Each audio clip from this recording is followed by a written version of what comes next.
Second is संग्रहणय। अब संग्रहणय क्या है? देखिए, कुछ लोग ऐसे होते हैं जो सिर्फ यूनिवर्सल क्वालिटीज पर फोकस करते हैं। वो बोलते हैं मुझे पर्टिकुलर काउ नहीं दिख रही, मुझे काउनेस दिख रही है। I am not able to I am not concerned with whether it is the cow is black or white.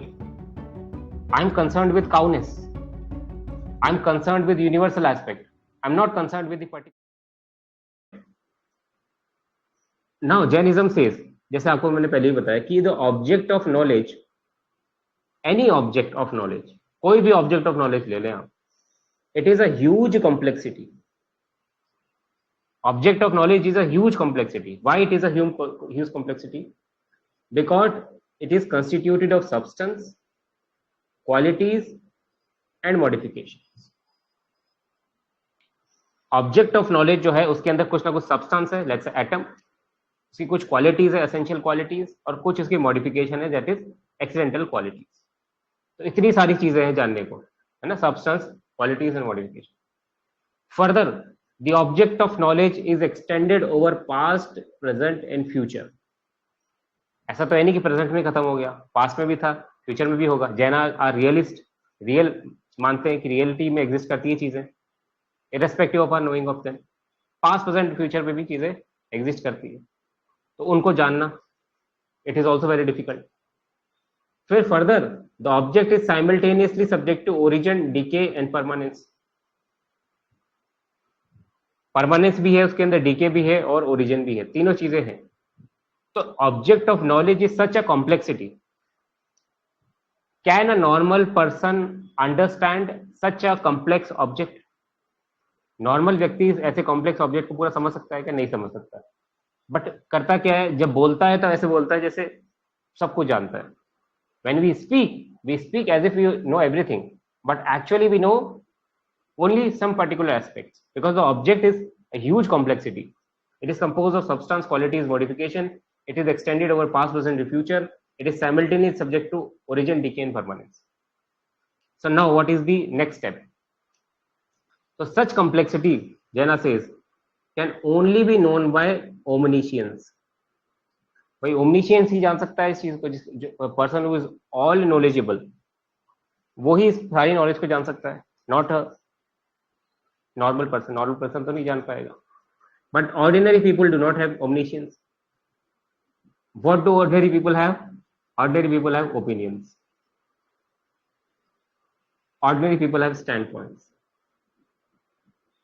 हमारे पास ओपिनियन है, स्टैंड पॉइंट है, without being aware of the fact that कि हमारा ओपिनियन स्टैंड पॉइंट एक particular aspect से ही सही हो सकता है ना। ये चीज है, समझ गए कि नए क्या है? एक स्टैंड पॉइंट से दिया हुआ जजमेंट, ठीक है, स्टैंड पॉइंट से दिया हुआ जजमेंट, दैट इज नए। 7 तरीके के नए बताते हैं जैनिज्म, है ना। बहुत इंपॉर्टेंट है, जरूर लिख के आना चाहिए। कोई बच्चा नहीं लिख के आता इसको, बट लिख के आओगे तो मार्क्स बहुत अच्छे मिलेंगे। देखो 7 तरह के नए की बात करते हैं, इससे आपकी इंडियन फिलोसफी की नॉलेज और बढ़ेगी इन नए से, कि क्यों ये मानते हैं कि बाकी सब जो इंडियन फिलोसफी वाले हैं क्यों वो एकांतवाद में फंसे हुए हैं। एकांतवाद मतलब एक्सक्लूसिव प्रेडिकेशन, सिर्फ एक चीज को सही मानते हैं। कोई चेंज को सही मान रहा है, कोई यूनिवर्सल को सही मान रहा है, कोई सिर्फ लैंग्वेज पे फोकस कर रहा है। अभी देखना आप रसल फिलोसफी लपेटे में आ जाने वाले हैं सारे, जो मीनिंग पे फोकस करते हैं वो भी इसमें आ जाएंगे। हर किसी को उन्होंने डील कर लिया नए बात से, समझे इस चीज को। नए बात क्या है? 7 तरीके के नए होते हैं। 7 kind of judgement we make from the particular standpoint. ये कौन से नए हैं जो हम पर्टिकुलर स्टैंड पॉइंट से बना रहे हैं, ठीक है। These are also called as नए भास। नए भास इन द सेंस दैट कि है ये नॉलेज, प्रॉपर नॉलेज नहीं है ये, क्योंकि व्यक्ति को आभास होता है, सिर्फ उसको एक है ना डिल्यूजन में रहता है वो कि मेरा ये पर्टिकुलर नए है, यही सही स्टेटमेंट है, मेरा ये पर्टिकुलर नए है, यही सही स्टेटमेंट है, ये सही नॉलेज है, बट वो गलती है उसकी। पहला बताता है निगमने।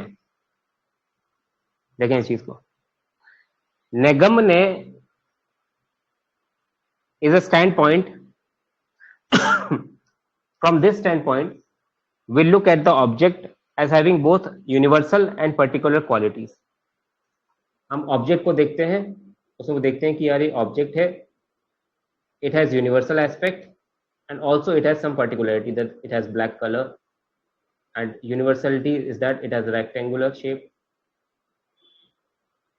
and this shape is universal, but it's black in color, so it also had particularity. So negamane means the standpoint when we look at the thing as having both universal and particular object qualities, but we do not distinguish between them.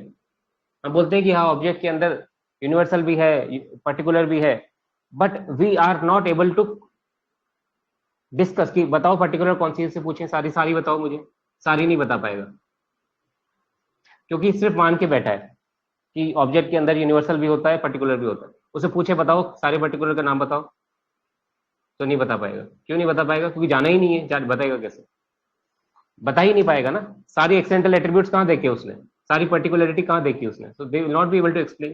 But just मान के बैठा है, just मान के बैठा है. So this is called as नेगमने, where universal and particular में बिलीव है उसका, but not able to comprehend all.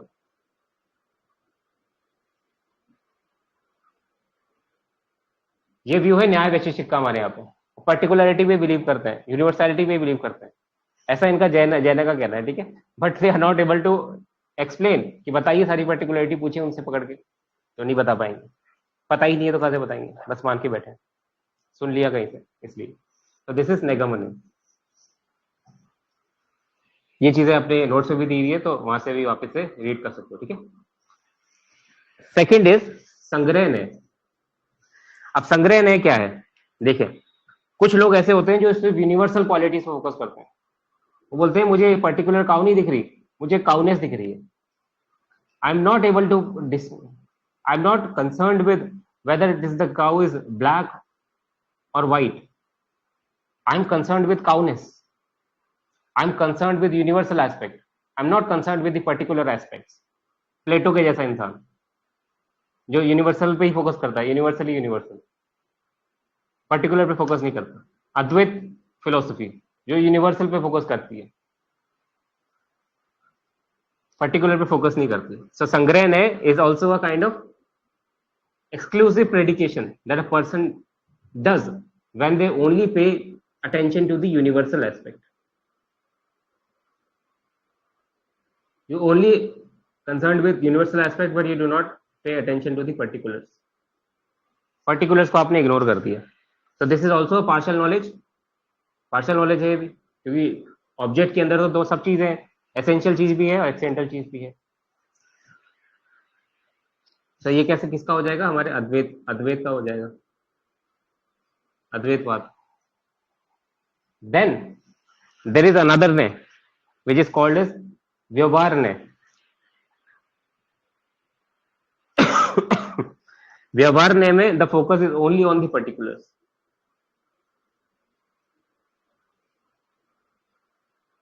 Here the focus is only on particular. वापिस समझेंगे. नेगमने में the focus is on both universal and particulars, but when you tell them please explain to me all the particulars, they will not be able to explain because they have not observed.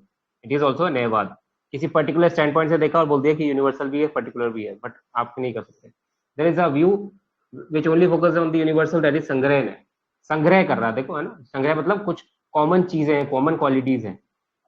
Plato used to say that the common qualities of an object is that universal. It is my template, it is the form, idea.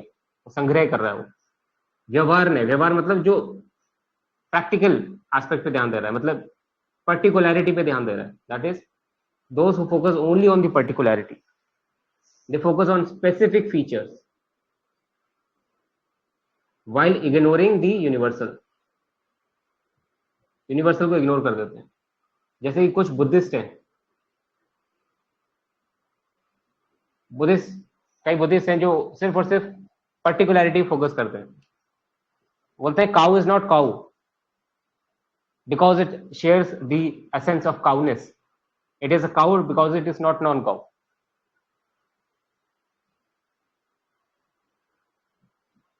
Individual alone is real. स्वलक्षण. They do not believe in सामान्य लक्षण. सामान्य लक्षण को हमने समझा वहां पे कि सामान्य लक्षण is the common qualities. There are a Buddhist view which only looks at Swalakshan, कि individual alone, particular alone is real. तो एक बुद्धिस्ट व्यू है ऐसा जो व्यवहार न्याय को मानता है, that focuses only on the particularity और the specific features. Then there is ऋजु सूत्र न्याय. ठीक है, एक है ऋजु सूत्र न्याय. अब ऋजु सूत्र न्याय भी बुद्धिस्ट व्यू जैसा ही है, क्योंकि they focus only on the momentary aspect, कि हर चीज क्षणिक है, क्षणिक है, क्षणिक है. They focus only on the kshanas. They identify the real as momentary. They reduce everything to a series of moments. They reduce everything to the series of moments. And moment को ही real बता देते हैं. इसी को whole truth मानते हैं. You may also remember that your जिन्होंने पढ़ा है ह्यूम को, ह्यूम क्या बोलता है? Atomistic theory. That only the particular impression, the partless moment is real. बाकी सबको हम नहीं जानते. So they believe only in the moments. ये लोग भी गलती कर रहे हैं, है ना? As per Jainism, they are also doing a mistake. This is also a नयभास, ऋजु सूत्रभास बोल सकते हैं इसको. The only focuses on momentary aspect. इस moment को ही वो मान देते हैं कि this is the whole truth. इसको ही होल ट्रूथ बोल देते हैं, मान लेते हैं कि moment alone is real. Buddhism से आगे पूछो क्या है? क्षणिकवाद, क्षणिकवाद, क्षणिकवाद, उत्पाद वे, उत्पाद वे. But what about the permanence? They will not talk about permanence. So this is also a ने. देन देयर इज अ शब्द ने. This is also very interesting. यहां पे शब्द ने में क्या होता है कि the view that word necessarily relates to the meaning of what it signifies. तो word और meaning के बीच में हम relationship खोजते हैं, कि fixed meaning ढूंढने की कोशिश करते हैं, fixed meaning.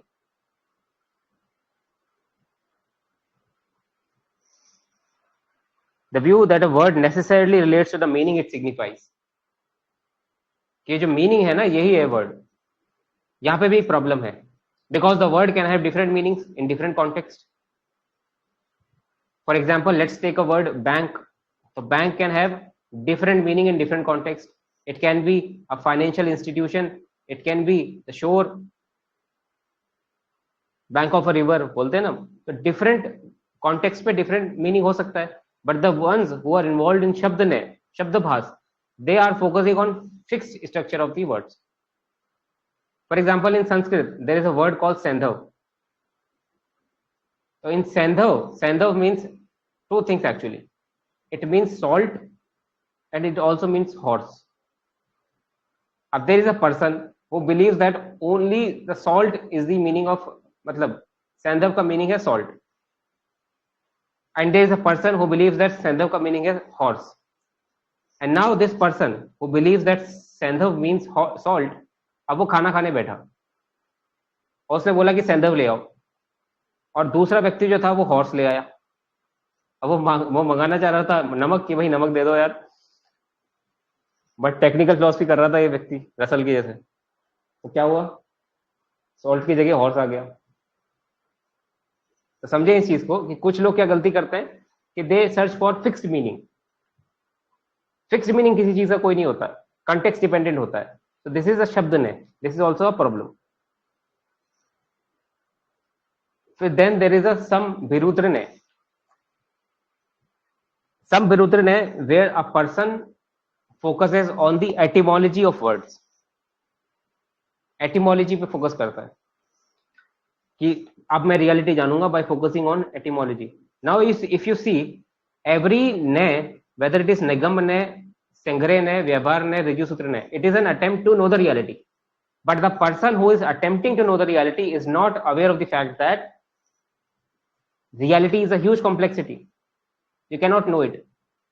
तो वो क्या करता है? वो एक पर्टिकुलर एस्पेक्ट से जानने की कोशिश करता है, कोई थ्योरी लेके आता है, but theory is valid from only a particular stand point.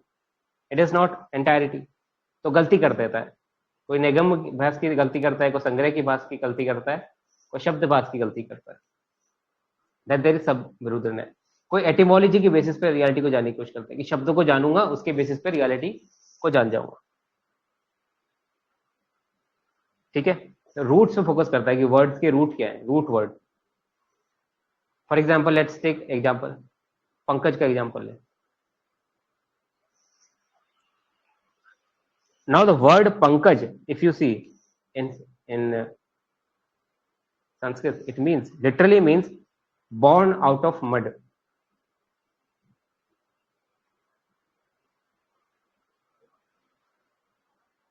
Pankaj का मतलब होता है, अगर आप लेट्स से कि you go to the roots of the words and you think that from by going to the roots of the word I will be able to know the reality, तो फिर गलती क्या होती है? देखो, पंकज जैसे कोई शब्द है तो उसका रूट वर्ड है, रूट मीनिंग है born out of mud,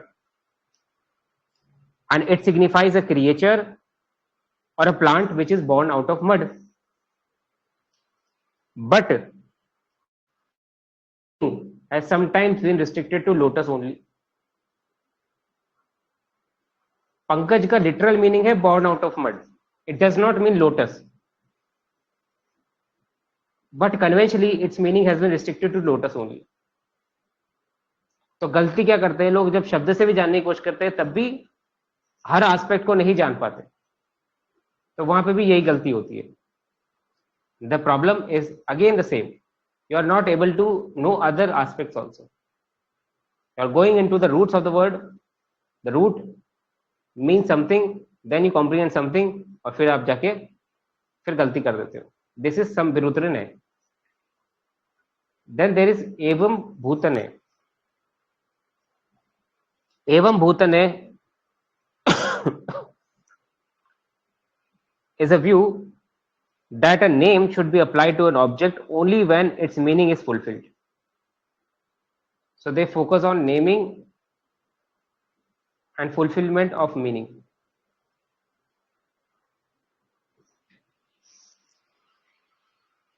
For example,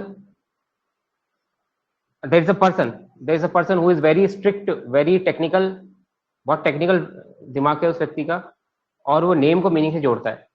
तो the person knows the name cow, और काउ से उसको लगता है कि cow means an animal which moves. तो जब तक वो काउ मूव नहीं करेगी उसको वो काउ नहीं बोलेगा, बिकॉज इतने टेक्निकल उसने चीजें बना दी हैं कि वो काउ से मतलब समझता है कि मूविंग फोर लेग्ड एनिमल। अगर ये भी समझ में नहीं आया तो let's take another example. Let's take example of a sant, है ना, कोई संत है, कोई महाराज है, कोई नॉलेजेबल इंसान है। So most of the sons in India, sant and seers in India are also भिक्षु, है ना, they also wander here and there and जो वो जगह भिक्षा भी मांगते हैं। But there is a person who has specific meaning for भिक्षु, तो फिर वो क्या है, वो जब तक संत भीख मांगने नहीं जाएगा उसको भिक्षु नहीं बोलेगा। वो जब तक I see the saint is sitting and delivering a lecture, so he is not a भिक्षु. There is a person who says that this saint is a भिक्षु, but the another person will say that no, he is delivering a lecture, he is not a bhikshu. So bhikshu, by bhikshu he means that bhikshu is one who goes, भिक्षु का मतलब सिर्फ ये है कि जो जाके खाने के लिए, अपने जीवन के लिए भीख मांगता है कहीं जाके। So there also is a problem, naming and meaning problem. Here also there is exclusive predication. The person does not pay attention to other aspects. So these all are standpoints. The standpoint of Nagam, the standpoint of Sangrah, the standpoint of Vyavahar, Riju Sutra, Shabd, Samvirudra, or Evam Bhut. These are all standpoints. And they reveal the partiality. All these standpoints reveal the partiality of knowledge. And the problem is that the person mistakes any of the above view as the absolute. Problem कहां आती है? जब एक view को इंसान absolute मान लेता है। ठीक है, वेस्टर्न फिलोसफी पढ़िए तो जानते हैं, विटगेन्स्टीन ने जाके, आप दिमाग में आया आपके भी कि विटगेन्स्टीन ने क्या बोला लास्ट में जाके कि meaning depends on context, don't look but see. Wittgenstein says in philosophical investigation, don't look but see, but what to see? Don't look for the meaning, see the use. ठीक है. सो बिकॉज उसको भी बाद में जाकर realisation होता है कि there is no fixed meaning. Technical philosophy is of no use. It does not make you more closer to the reality, rather it takes you far from the reality. Reality is a huge complexity. The Jainas are also very pragmatic, very aware of this fact, so they want to avoid such mistake. And in order to avoid such mistake, first you have to list down the mistake कि mistake बाकी लोग क्या करते हैं.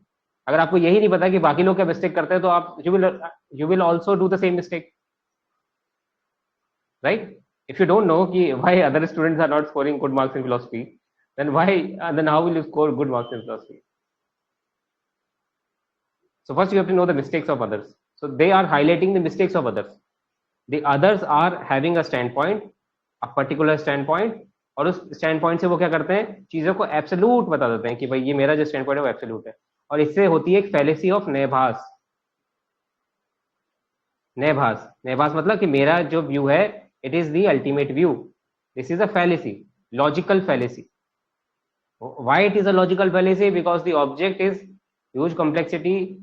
From one standpoint you cannot know the entire object, so that's why it is a logical fallacy of नेभास. So this is also something that you will write कि नेभास की fallacy होती है. अब बात आती है कि fallacy पता चल गई, problem पता चल गई, solution क्या है. Now we have understood the problem. What is the solution? What the solution do these people offer, Jainas offer?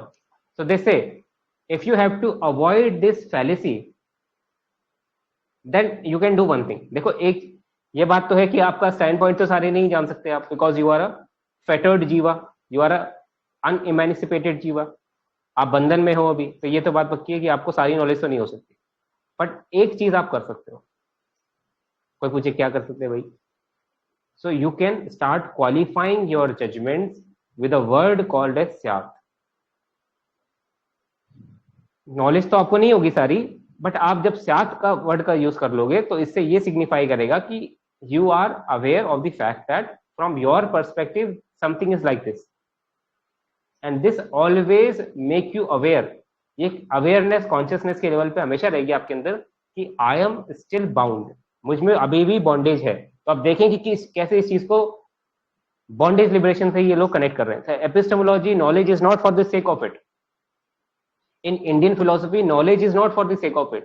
Knowledge is attained for a higher purpose, and higher purpose is liberation.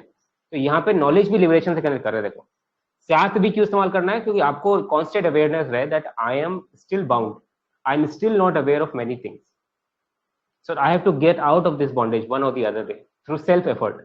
किसी की कृपा नहीं होगी मुझ पे, मुझे खुद के एफर्ट से चीजें करनी पड़ेगी. तो ये चीज आपके अंदर constant awareness रहेगी.